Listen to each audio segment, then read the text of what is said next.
जय श्री श्याम, हारे के सहारे की जय हो, बाबा श्याम की जय हो। बाबा श्याम हमेशा अपने भक्तों का कल्याण करते रहें। तो दोस्तों, आज हम लेकर आए हैं आपके लिए एक ऐसी विचित्र सच्ची कहानी जिसे सुनकर आपका बाबा श्याम के प्रति विश्वास बहुत ज़्यादा बढ़ने वाला है। तो कहानी को शुरू करने से पहले जो लोग हमारी वीडियो को देख रहे हैं, जो बाबा श्याम पर विश्वास करते हैं, सबसे पहले हमारे चैनल को सब्सक्राइब कर बेल आइकन को प्रेस कर दें, क्योंकि हम बाबा श्याम से जुड़ी जानकारियाँ, बाबा श्याम से जुड़े सत्य चमत्कार, बाबा श्याम के अनुभव आप सभी लोगों के साथ शेयर करते हैं। और ज़्यादा से ज़्यादा हमारे वीडियोस को शेयर करें ताकि और भी लोगों को बाबा श्याम की महिमा का पता लगे और बाबा श्याम से और भी लोग जुड़ सकें। और अगर आपको कहानी पसंद आए तो कमेंट बॉक्स में जय श्री श्याम लिखना बिल्कुल भी ना भूलें। तो चलिए कहानी को शुरू करते हैं। दोस्तों, आज की ये जो कहानी है एक महिला की कहानी है। जो महिला दिल्ली की रहने वाली हैं, दिल्ली की रहने वाली महिला हैं, उनका नाम है रजनी, जो कि बाबा श्याम को बहुत ही ज़्यादा मानती हैं, बाबा श्याम को बहुत ज़्यादा दिल से मानती हैं, उनकी सच्ची भक्त हैं। उनके 2 बेटे और 1 बेटी है।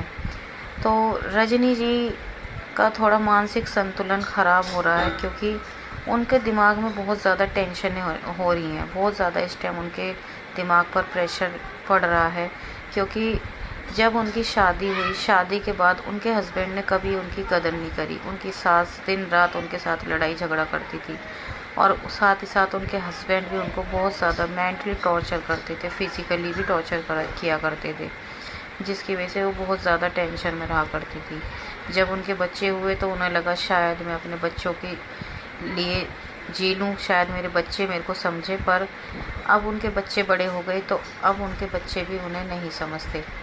उनका जो बड़ा बेटा है, उन्होंने अपने बड़े बेटे की शादी कर दी। शादी को करीब 2 महीने ही बीते थे, तो ऐसा हुआ कि बहू भी ऐसी आ गई कि बहू से जो उम्मीद नहीं थी वो सब कुछ मतलब बहू ने कर दिया, जो कि उसे नहीं करना चाहिए था। शादी को 2 महीने हुए थे, बहू ऐसी आ गई कि घर में और भी ज़्यादा लड़ाई झगड़े का माहौल पैदा कर दिया उसने। वो रजनी जी को बिल्कुल भी देखा नहीं करती थी, उनकी बिल्कुल भी केयर नहीं किया करती थी, जिसमें कि उनकी मानसिक स्थिति भी ख़राब है, जिस वजह से वो अंदर ही अंदर परेशान है। और उनको पता सब कुछ है, वो जानती सब कुछ है, पर वो अंदर ही अंदर घुटती रहती हैं, अपने दिल की बात किसी से कह नहीं पाती, किसी को बताती नहीं, क्योंकि उनके घर में उनको कोई समझने वाला नहीं है। और उनकी बहू भी अब ऐसी आ गई कि उनको 1 गिलास पानी तक देने को तैयार नहीं। तो कोई बात नहीं, उनकी बहू अलग हो गई उनके बेटे को लेकर। फिर भी रजनी जी भगवान पर भरोसा करके अपना अलग खाना पीना अपना बनाने लगी, आराम से अपना रहने लगी। उनकी 1 बेटी है, वो अपनी बेटी से ही थोड़ी बहुत अपने मन की बात कर लेती हैं, बाकी वो किसी से नहीं कहती। अब वो बाबा श्याम को मानती हैं, बस वो अगर उन्हें कुछ बात कहनी होती है, कुछ समझ में नहीं आता, तो वो बाबा श्याम से पूछती हैं, बाबा श्याम से उस परेशानी का हल पूछती हैं।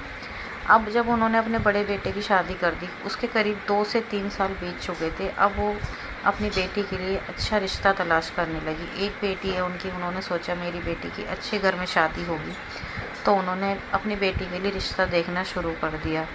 कहीं से भी उनकी बेटी के लिए अच्छा रिश्ता नहीं मिल रहा था। कारणवश कहीं ना कहीं से एक ऐसा रिश्ता आ ही गया उनकी बेटी के लिए, और उन्होंने गोद भराई वगैरह, सगाई वगैरह सब कुछ कर दी अपनी बेटी की। यहाँ तक कि उन्होंने मैरिज होम वगैरह ही बुक कर दी, ये सब चीज़ की उन्होंने बुकिंग कर दी। और बस शादी के कुछ ही दिन बचे थे, करीब 1 हफ्ता बचा था। तो लड़के वालों ने डिमांड रखी कि हमें दहेज में कार चाहिए। अब रजनी जी का दिमाग और भी ज़्यादा टेंशन में, वो आखिर करें तो करें क्या। इतनी उनकी हैसियत नहीं है जो वो उनको कार दे सकें। साथ ही साथ उन्होंने एंड टाइम पर बताया, वो तो वैसे ही मेंटली परेशान बहुत ज़्यादा। अब उनके हस्बैंड ने फिर कुछ ना करते हुए उन्होंने उस रिश्ते को तोड़ दिया, क्योंकि जब उनका बजट ही नहीं था कार देने का, तो वो कहाँ से देते। फिर उन्हें लगा कि अगर आज हमारी बेटी के लिए वो कार मांग रहे, कल को कुछ और ही मांगेंगे, तो इसलिए उन्होंने वो रिश्ता तोड़ दिया।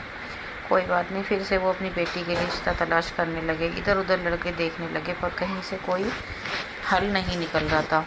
फिर रजनी जी की तबीयत एक ख़राब रहती है, वो उन्हें लगता है कि मेरे आंखों के सामने मेरी बेटी की शादी हो जाए, उसका घर बस जाए। फिर रजनी जी एक दिन ऐसे ही शाम के टाइम अकेली बैठी थी, बैठी बैठी यही सोच रही थी अपनी बेटी की शादी के बारे में। फिर उन्होंने मन ही मन बाबा श्याम से कहा कि हे बाबा श्याम, मैं आपको इतना दिल से मानती हूँ, आप मेरी पुकार सुनो, आप मेरी बेटी का कहीं अच्छे घर में रिश्ता करवाओ जहाँ मेरी बेटी को खूब प्यार मिले, मेरी बेटी हमेशा खुश रहे। तो बस वह बाबा श्याम से ऐसे ही दिन रात प्रार्थना करने लगी। बाबा श्याम के आगे बैठकर रोज़ रोने लगी। बाबा श्याम से अपनी बेटी के लिए अच्छे रिश्ते की पुकार करने लगी। फिर रिश्ते को टूटे हुए करीब 1 महीना हुआ था तो उनकी बेटी के लिए बाबा श्याम की नगरी राजस्थान से एक रिश्ता आया। बहुत ही अच्छा रिश्ता आया, बहुत प्यारे घर से, बहुत अच्छे घर से रिश्ता आया। तो रिश्ता उनके घर पर खुद चल कर आया और वह इतने ज़्यादा खुश, क्योंकि लड़के वाले इतने अच्छे थे कि उन्होंने दहेज की कोई डिमांड नहीं रखी। हालांकि उन्होंने अपनी बेटी के लिए सारा दहेज पहले से ही खरीद कर रख रखा था, क्योंकि जब उनका रिश्ता जुड़ गया था तो उन्होंने A to Z सारा दहेज खरीद के रख रखा था। AC वगैरह ऐसी कोई चीज़ नहीं थी, सिर्फ कार छोड़ के जो उन्होंने ना खरीदी हो। तो जल्द से जल्द उनकी बेटी का फिर से रिश्ता हो गया और फिर आई उनकी शादी की तारीख। फिर उनकी बेटी की शादी हुई। रजनी जी ने दहेज के लिए बोला, पर लड़के वालों ने दहेज लेने से साफ इनकार कर दिया। उन्होंने कह दिया कि हमें दहेज नहीं चाहिए, हमें सिर्फ आपकी बेटी चाहिए, हमें दहेज नहीं चाहिए।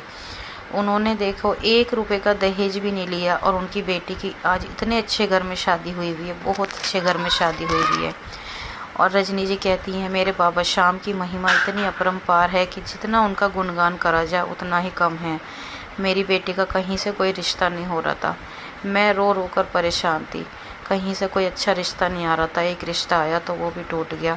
फिर मैंने बाबा श्याम से अरदास लगाई, बाबा श्याम के आगे रो रो कर अपनी बेटी के रिश्ते के लिए पुकार करी। मेरे बाबा श्याम ने मेरी इतनी जल्दी सुनी कि मेरी बेटी का इतने अच्छे घर से रिश्ता आया, वो भी वहाँ से जहाँ पे मेरे बाबा श्याम स्वयं विराजमान हैं, स्वयं मेरे बाबा श्याम रहते हैं। बाबा श्याम की महिमा अपरंपार है। मेरे बाबा श्याम ने आज मेरी बेटी को इतने अच्छे घर में ब्याह दिया। आज मेरी बेटी बहुत खुश है, मेरी बेटी को किसी चीज़ की कमी नहीं है। तो रजनी जी बताती हैं, बाबा श्याम पर विश्वास रखो। जो बाबा श्याम पर सच्चे दिल से विश्वास रखता है, करता है, बाबा श्याम उसकी ज़रूर सुनते हैं। तो ये थी आज की कहानी दोस्तों। आपको आज की कहानी कैसी लगी? आज की कहानी यहीं पर ख़त्म होती है दोस्तों। अगर आपको आज की कहानी अच्छी लगी हो तो हमारे वीडियो को ज़्यादा से ज़्यादा शेयर करें, जितना हो सके उतना ज़्यादा शेयर करें। बाबा श्याम के गुणगान जितना ज़्यादा हो, जितने ज़्यादा लोग बाबा श्याम से जुड़ें उतना ही अच्छा है, क्योंकि ये कलयुग का समय है। ज़्यादा से ज़्यादा सबका कल्याण होना चाहिए। बाबा श्याम तो हैं ही कल्याणकारी। बाबा श्याम बैठे ही इसलिए हैं, लोगों का कल्याण करने के लिए। तो हमारे वीडियोस को ज़्यादा से ज़्यादा शेयर करें ताकि ज़्यादा लोग बाबा श्याम से जुड़ें, उनके भी दुख संकट कटें। और दोस्तों, अगर आपको हमारी कहानी पसंद आई हो तो प्लीज़ हमारे चैनल को सब्सक्राइब करें, क्योंकि हम रोज़ आपके लिए ऐसी सत्य घटना वाली बाबा श्याम की कहानी लेकर आते रहेंगे। तो मिलते हैं कल एक और नई वीडियो के साथ। जब तक के लिए सभी भक्तों को जय श्री श्याम।